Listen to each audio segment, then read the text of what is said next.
என்னை காயப்படுத்தித்தான் எனக்கு உருவம் கொடுக்கிறாய்.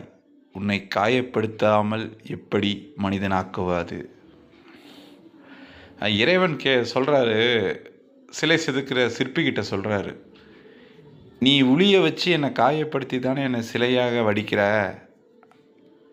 நான் உன்னை எப்படி காயப்படுத்தாமல் உன்னை மனிதாக்க முடியும்? நம்ம காயப்படுறது நம்ம மனிதனாக்கிறதுக்கு இறைவன் செய்கிற செயல். சோதனைகளும் வேதனைகளும் நம்மளை மனுஷனாக்கிறதுக்கு தான் இறைவன் கொடுக்குற சோதனை. நம்மளை அதாவது சிலையை காயப்படுத்தாமல் உருவம் கொடுக்க முடியாதது எப்படி சாத்தியம் இல்லையோ, அதே மாதிரி மனுஷன் காயப்படுத்தாமல் மனிதனாக்குவது சிரமம்.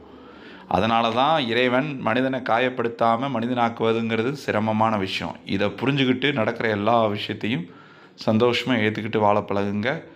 அப்போ தான் என்னை காயப்படுத்தி தானே எனக்கு உருவம் கொடுக்கிறாய், உன்னை காயப்படுத்தாமல் எப்படி மனிதனாக்குவது? இந்த கேள்வியை உங்கள் மனசுக்கிட்ட கேட்டு பாருங்கள். நிச்சயம் அதுக்கான பதில் கண்டிப்பாக கிடைக்கும்.